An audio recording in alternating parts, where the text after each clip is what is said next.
Well, hello everyone and welcome to Cooking with Wilma. You know, some people asked me, when you're cooking lasagna in the old country, what do you do with the extra bechamel and peas that you have in your bowl? Well, it's very simple. We make croquetas here in Spain. It's one of my favorite things to do.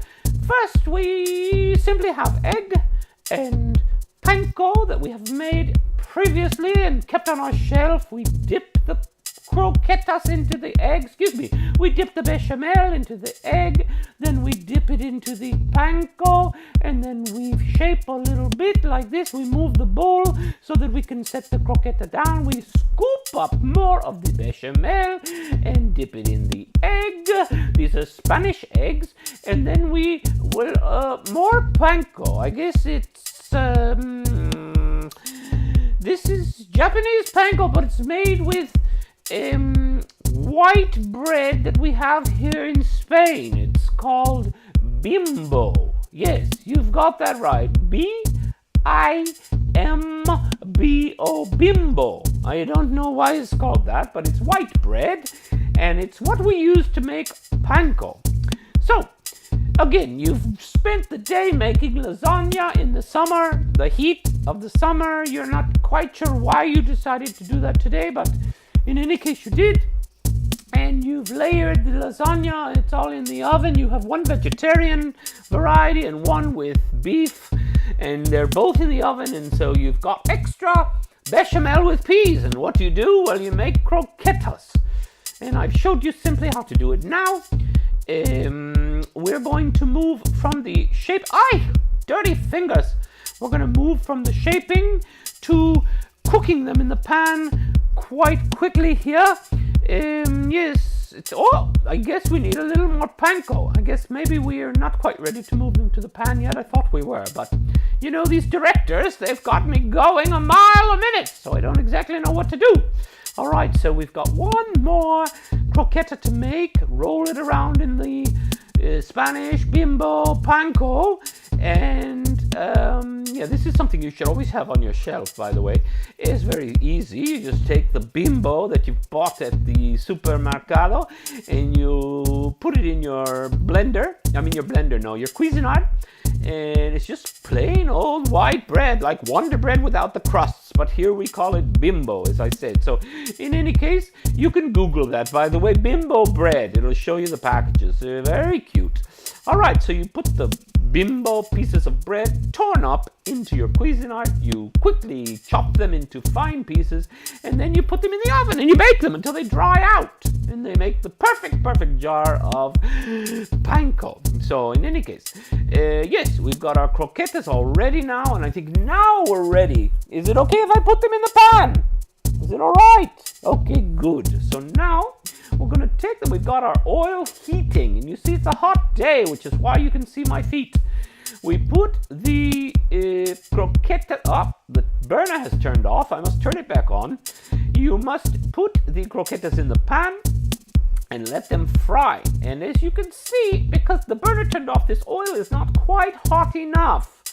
So, this is not good. They should be a little bit hot, otherwise they absorb the olive oil. And olive oil is good for you. It's what we use here in Spain exclusively for everything that we make. Even our cakes, we put in olive oil. I know some people might say, oh my God, the flavor of olive oil in a cake. But really, it's fine. It's just fine. And olive oil is so good for you. All right, so we've got the croquetas cooking, and this is taking a bit longer than I thought. I hope you haven't become bored at the show already. Anyway, I don't know what I'm doing. I'm off the camera, and perhaps I'm washing my hands or something. I'm not exactly sure, but in any case, I know what I'm doing. I'm trying to find the spatula, the special spatula that I have that is my favorite, and I've had it for, 20 years. I brought it here when I moved here 8 years ago in my suitcase. Well, I brought 7 suitcases when I moved here, but just some clothes. Oh, okay, so here we are, back. Okay, back again.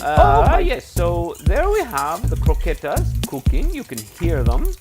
This is very nice, isn't it? You can hear the oil cooking there. It's a nice tin sound. Love that sound of the oil, yes. So we're tipping them around, we're moving them around, we're letting them brown on one side. And yes, we're going to do a little cleaning because we started the croquetas right after we finished making the lasagna, and we had made quite a mess up in the kitchen. Apparently. So we're doing a little cleaning while they fry. Everything's going very well. Oh, the burners have turned off again. It's complicated. It's all electronic and so you can see you have to wait. I don't even know what to do right now. I'm just waiting to see what to do.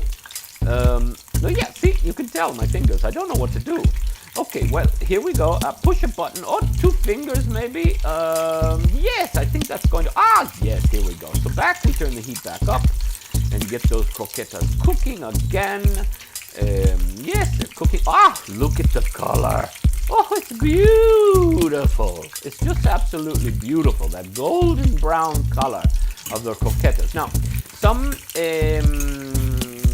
amas, as we call them in the Basque country, or mamas, as we call them in Spanish, might not be too pleased with the shape of these croquetas. But, you know, this is not professional croquetas. This is not thoroughly planned out croquetas. These are spur of the moment croquetas.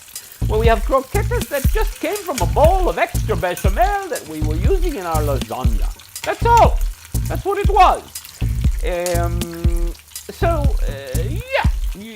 not the best shape in the world, but you know. Anyway, you just let them cook, you let them cook, you get a piece of paper towel ready, and you put it on the side there. You see, you move it up, you move it, I guess, or you move it in front of the pan, because I think this is better for the camera. Yes, anyway, so you then get your favorite spatula again, and you wait, apparently. You just wait and wait and wait and wait, and yes, you assume the first position, the first ballet position with your feet. You pretend, there, okay, now we're cooking again, so to speak. Okay, I can't seem to turn this one over. There we go, not quite done. I'm going to turn it back over, yes, because you want this really turn up the heat, absolutely. Get it a little hotter to get those croquetas brown. That's what you want. You want them brown. You relax, you just place your feet in a nice position where you're very relaxed in front of the stove. Oh, you look at, you go up on your toes a little bit there. I don't know why. Yes, isn't the sound of that oil nice? That's someone, Verme, who wrote a book on cooking, called that the singing of the oil. And you must listen to the oil sing so that you can know when your fried chicken is finished, or your croquetas, so to speak, as it were, today. I think that singing is just beautiful. I just love it. I love the singing of the oil. Okay, I think these are almost ready to come out, because this is taking a very long time, isn't it? Too long. I hope not. Anyway, things are going very well here. We're just cooking, and yes, I don't know what else to say right now because this is taking so long. I'm just hoping soon we will be able to take these out of the pan. I think it's about, oh yes, it's about time. Yes, look at that beautiful color. Okay, we're going to lift them out of the pan. Oh, we're going to turn them again, apparently. Okay, finished. Finally, it's finished. Thank God Almighty. Thank God Almighty, it's finished, don't you think? Perfect. Look at that beautiful color. Woo! Oh, that beautiful color made my voice go lower, didn't you think? All right, well, here we go. The croquetas are almost finished. Oh, we've kind of run out of room on the paper towel. We're going to have to do a little creative positioning. There we have it. The croquetas are out and finished. Look at jazz hands, they're so good.